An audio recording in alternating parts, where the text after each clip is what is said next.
And it could be one to look forward to, an interesting clash here, because we have Lawrence Ilagan fanboy Wayne Mardell here to wax lyrical about the silky smooth throwing technique of the Filipino. He's great, isn't he? Great to watch. He hasn't had the results his throw deserves, perhaps, over the years. Yeah, I agree. His action is to die for. It's fantastic, but I just like him as a character. And I've said it time and time again, I think so many players that we see from World Cups over the years could have gone on to better things had they had the opportunity to play better players more often.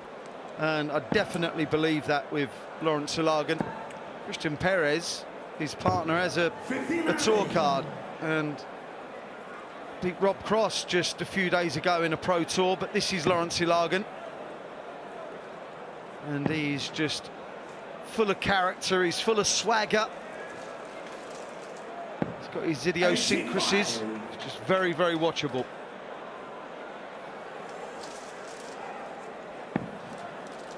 We've seen Ilagan many, many times in the World Championship also, so we know what he's all about. And as Wayne was saying, Perez had a great start on the Pro Tour, having won the tour card.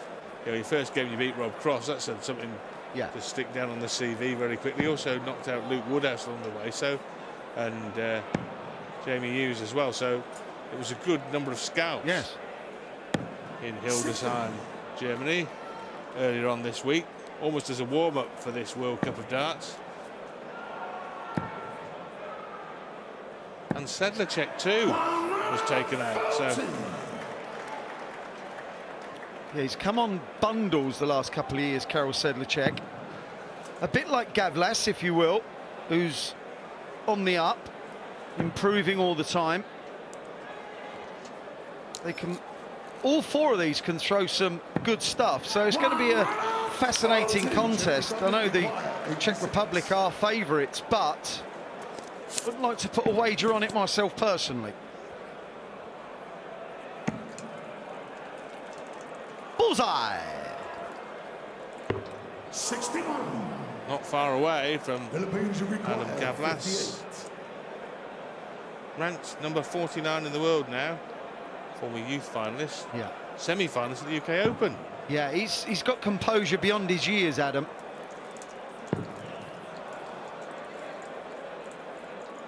Double 10. 48. Well, I've got to say, darts 2 and 3 were not convincing at all. 9 for double 8. Are any of these at a double going to be convincing?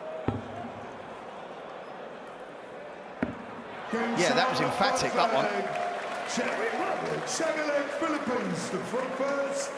Perfect start for the Czech Republic. Lawrence will love that marker. If he doesn't hit 1-2-5 here, he's going to be livid. 1-25. Thrown as called. CZECH. 1-34. Epic cover shooting.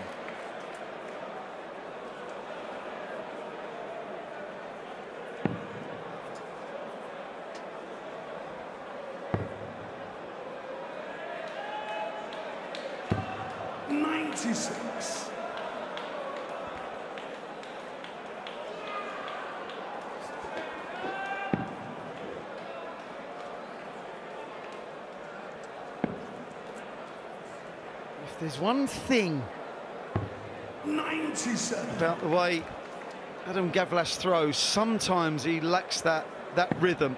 Look at this. Look at this. Oh, just 10 minutes. Just let me throw like that for 10 minutes. 16.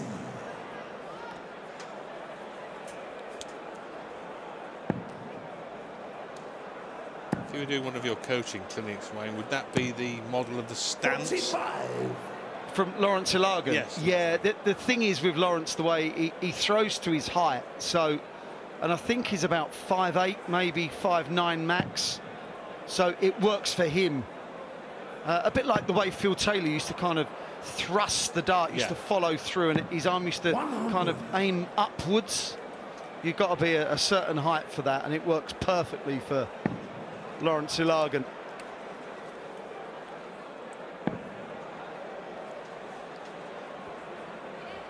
Yeah, the bullseye is 5'8" in height from the floor, isn't it? Yes. Philippines Yeah. require Yeah. 120. Here is Ilagan now looking at Shanghai on the 20s.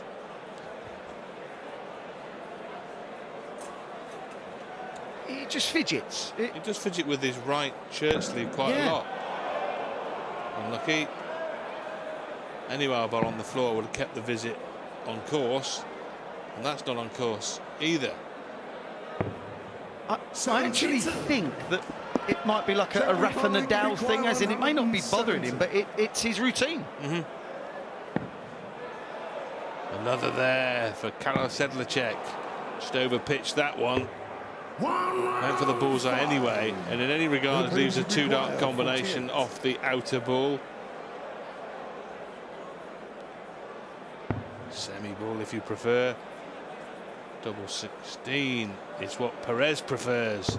Well, he loves it. One match, one leg all in this shootout to reach the last 16. That single 16 looked awkward, but he moved over and made it irrelevant. 16. Good dart at double 16. Like Rodri just said, it's 1-1. So instead of best of 7, it's now best of 5 through goes through.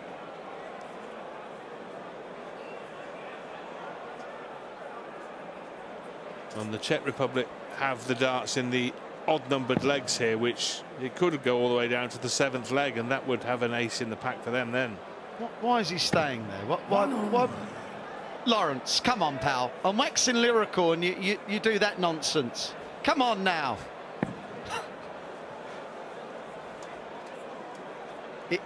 I mentioned his his idiosyncrasies earlier, and this is what he does. I'm sure he just likes to hit 3-figure scores, and he doesn't care how he gets them.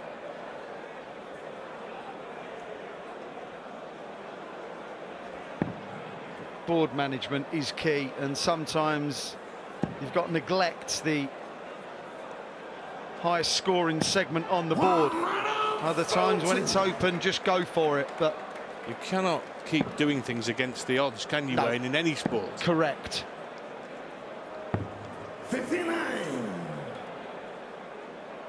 No matter how good you are.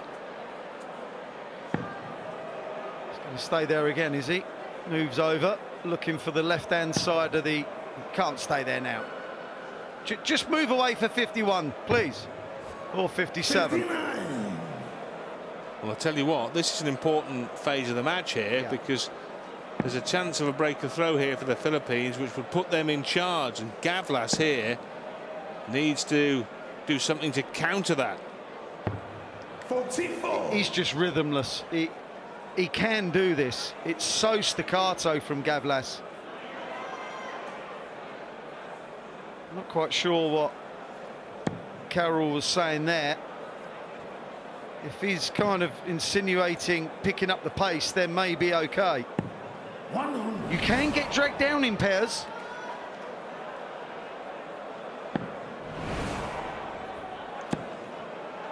I don't know. It looked like he was warming up for a game of scissors, paper, stone, to be fair. Philippines require In any regard, 102. Ilagan here looking at a 3-figure finish. 82, 42 or ball. Or went for the 42 and found the wrong bed. Happy accident, Matt. 49. Russ Bray will... To be honest, mate, I know Russ Bray. I can't understand a word he says either. 70. There we go. Well, between them, Perez, Ilagan and Russ explained what was going on, and he hit the target to leave double 16 for Christian Perez, which he hit in the first leg. Well, the second leg. In the first leg they won. Yeah, this is for a break of throw, Rodri. Like you said, this is a really important passage of play. And the way he took out the 48, he clearly likes this segment, and he gets it again. This is a good standard from the Philippines. They're averaging nearly 88 here. This is difficult to beat in pairs matches. It's not the best you're going to see, but it's difficult to deal with when you're consistently facing a treble hit against you nearly every visit.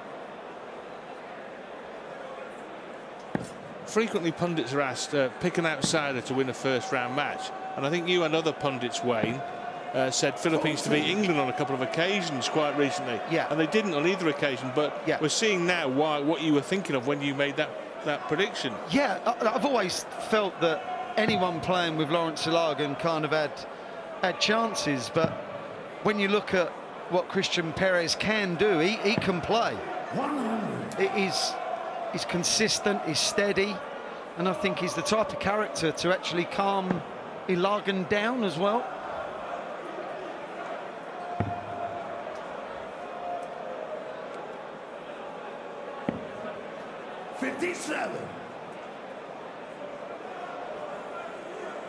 If you're looking at the scoreline and the averages, you're thinking there's only going to be one winner. We've seen already that it's such a volatile format, can change so quickly. Well, these are short matches, aren't they? Best of 7, first to 4, so just a couple of visits to the board could turn the tide completely. But at the moment, it looks like going 3-1 more likely than 2-2. A couple of times he's done that. He's like turned his hand over as he's followed through. They've gone straight. 100.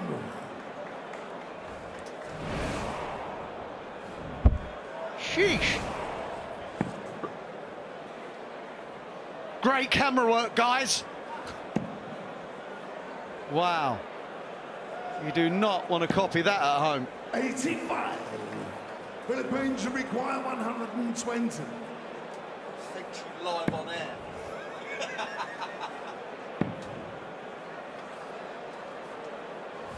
It doesn't have to be anything too extravagant, just an error's already been made. Don't. 34. Oh dear, I was going to say don't make another one.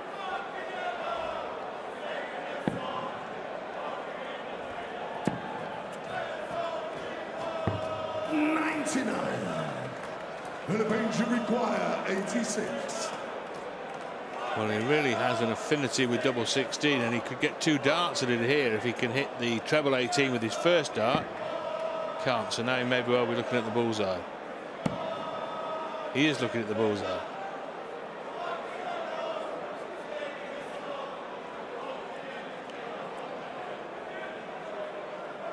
Wow.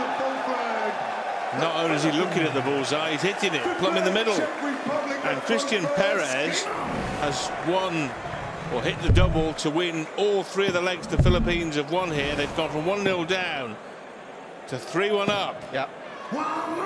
Absolutely no faffing from Christian. Took out the 48, hit 32 first dart, and then hit that bullseye for an 86. And with the consistent play, getting down to doubles, and there you see it. This is decent. This we know, Rod. We know the Czech Republic have not been at their best, but they've just been outplayed from the start, haven't they? Yeah.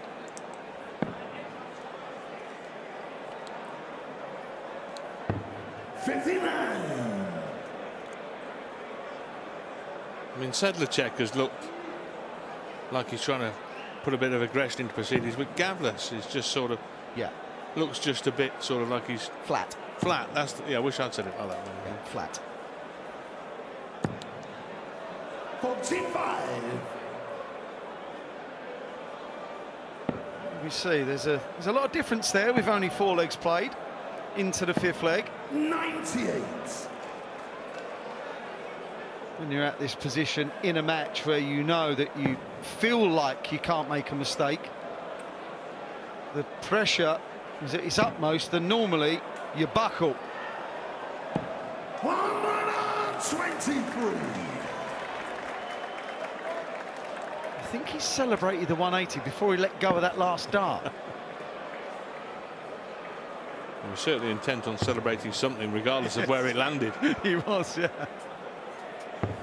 58. Well, now they have a real chance to get to a manageable finish here, and Perez is intent on doing just that. 113 left, 1 dart in hand. 99. Czech good Republic require to leave 94. 146. They're not making many errors, are they? No. Okay, we had one from Ilagan in the last leg, but 59. they're doing a lot right. Philippines require 94. This to get through to the last 16. 54 tops. Going the bullseye now. 57 to 32.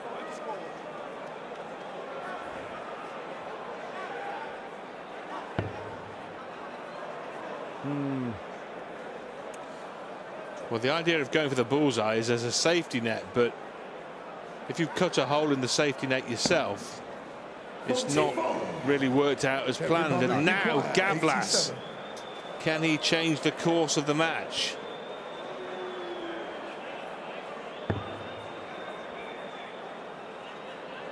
.20 leaves the bullseye that Perez hit.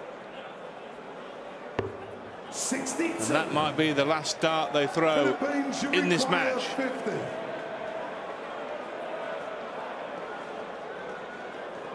If he hits the 18. Excuse me. Tops.